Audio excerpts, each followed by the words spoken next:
Good morning, dear students. Once again, welcome to history class. So, dear students, today in this video, we will learn about the various impacts of Buddhism. So, we are learning about Buddhism and Jainism.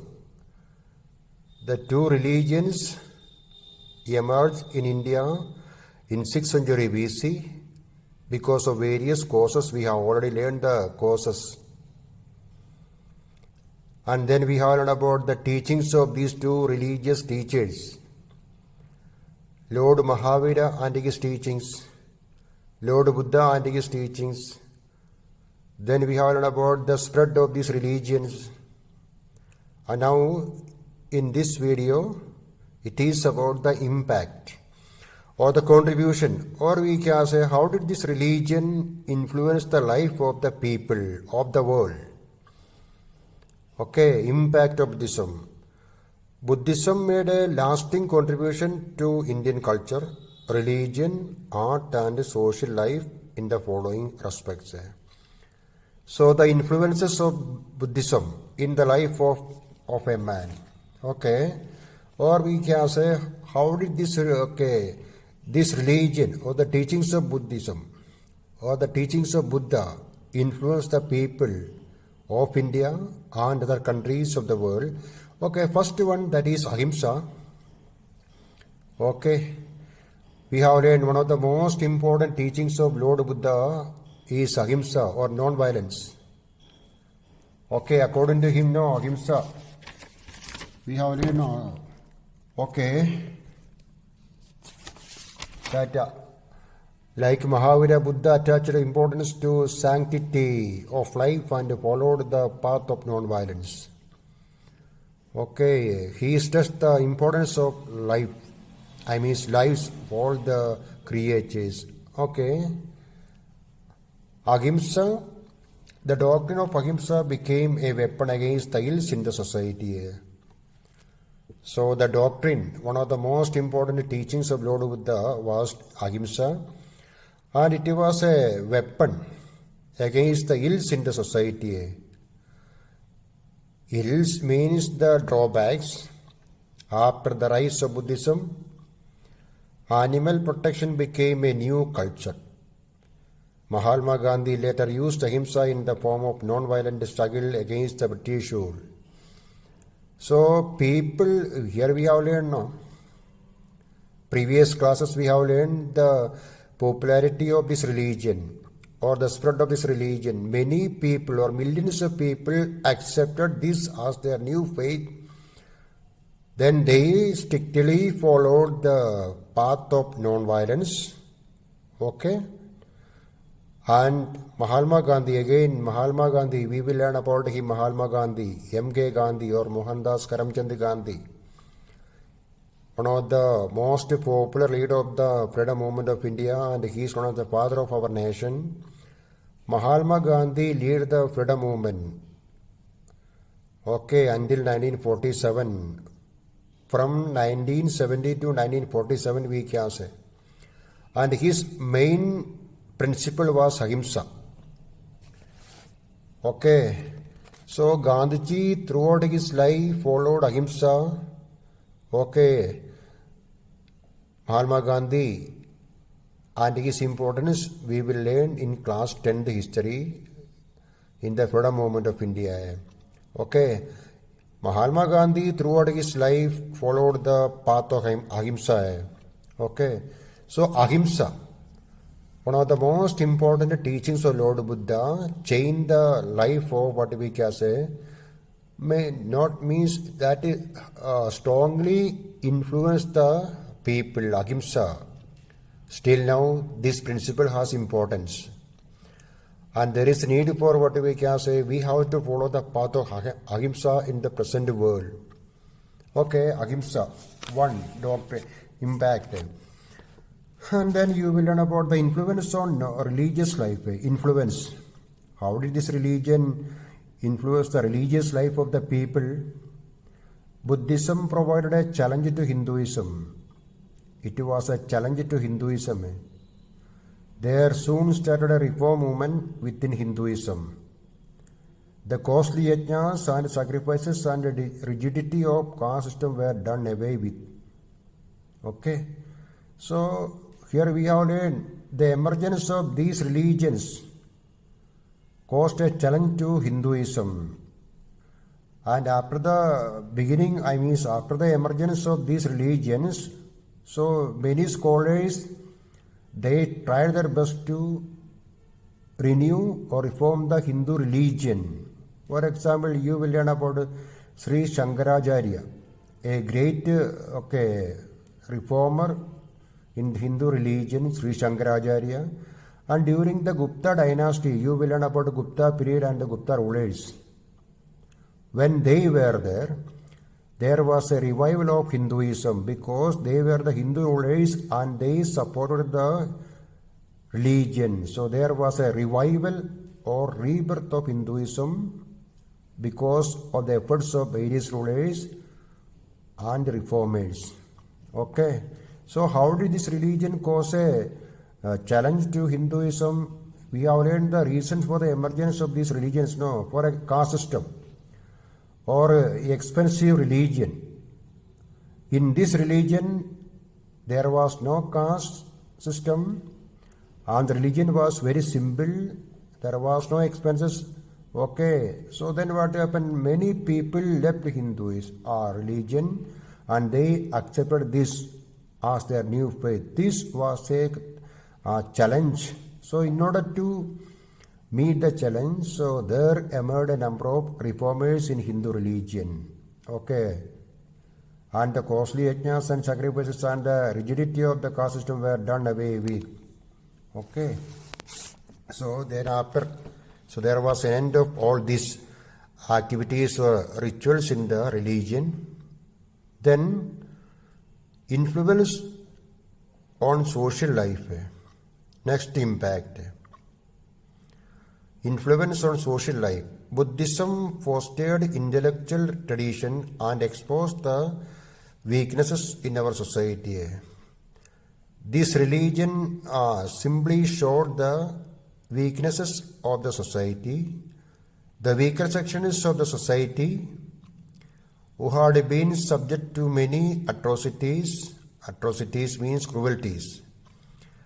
Got an opportunity to have their say in matters of political and social life. Buddha and his religion gave equal importance to all the people. And one of the most important teachings of Lord Buddha we have learned now, universal brotherhood. Okay, he preached universal brotherhood of mankind. He was against caste system. He wanted people to live in peace, setting aside all their differences. He invited people of all classes and races to join Buddhism. Okay, so in his religion there was no caste system. His religion treated all people as equal. So what happened? The lower class people got an opportunity, to have their say in matters of political and social life. We can say this religion raised the standard of these people. Okay, that is how did this religion influence the social life, and then political impact of this religion. Political impact. The republics of Shakya, Vajis and Mallas embraced Buddhism. Ashoka and Kanishka made Buddhism their state religion. Okay, political impact. So there were many small kingdoms on those days in India. Shakya dynasty. Kanishka was a member of the Shakya dynasty. Kushana dynasty. Kanishka, Shakyas, Vajis, Mallas, these were the small Janapadas in Uttar Pradesh and Bihar. And these rulers embraced Buddhism. They accepted Buddhism. Ashoka the Great, we will learn about him, Ashoka the Great. And there was a battle between Ashoka's kingdom and the Kalinga kingdom. And this battle changed the life of Ashoka. After the battle, Ashoka accepted Buddhism and he took a number of measures for the spread of Buddhism in India and other countries. For example, he sent his son Mahendra. He sent his daughter Sangamitra to Sri Lanka to spread the religion. And he erected a number of stupas, pillars throughout his empire. You will learn about Ashoka's Dhamma. Okay, how did the war Kalinga change the life of Ashoka? We will learn. Ashoka the Great. Ashoka declared, okay, Buddhism as his state religion. Kanishka also. Kanishka, the emperor Kanishka. We have already learned now. During the time of Kanishka, there was the fourth Buddhist council. In Kashmir, now we have learned. During the fourth Buddhist council, there was the split into Mahayana and Hinayana. So please remember, Kanishka was a ruler. He was an emperor. And he also accepted Buddhism. He was the strong supporter of Mahayana sect of Buddhism. And he also declared Buddhism as his state religion. Okay, so please remember Ashoka. And then now next impact, cultural impact we will learn. Buddhism spread far and wide in Southeast Asia. Okay. Once this religion was very, very popular. Okay. But we will learn the decline of this religion afterwards. Once Buddhism spread far and wide in Southeast Asia, China and Sri Lanka. It had a far-reaching cultural impact in raising the prestige of India. Okay, this religion emerged in India, and from India it spread to other countries. That was the reason for the prestige of India. This cultural impact, in raising the prestige of India. There emerged close cultural contacts between these countries and India. Cultural contact we can say. Relations. Buddhism acted as a vital force between different cultures. So, Buddhism, and already we have learned about the Jatakas, or the Tripitaka, or the three baskets we have learned now. Okay, these are the important sources to know about Buddhism, Buddha and his life. Sources we have learned in the beginning of this lesson. And in the field of culture also, language also, literature also, Buddhism influenced the people of the world. Okay. Now listen, Buddhism once again, a cultural impact of Buddhism, Please remember. Then language and literature. In the field of language, Buddhism made valuable contribution to the field of language and literature. A vast and varied nature of literature was produced in the language of the masses, that is Pali. Already we have learned Pali was the language of Lord Buddha and Lord Mahavira. They taught in this language only. It was the language of the common man, language. They did not use or they did not follow this one. Which one? Sanskrit. Okay, Buddha taught in Pali language. So people were able to understand his teachings, the meaning of his teaching, Pali language. Okay. A vast and varied nature of literature was produced in the language of the masses, that is Pali. Tripitakas and the Jatakas are the most important literary works of the Buddhist. Tripitaka, Jataka. Please remember Tripitaka or the three baskets. What is it and what is the importance of Tripitaka now? Jataka stories we have learned. Jataka stories also we have learned. Jataka.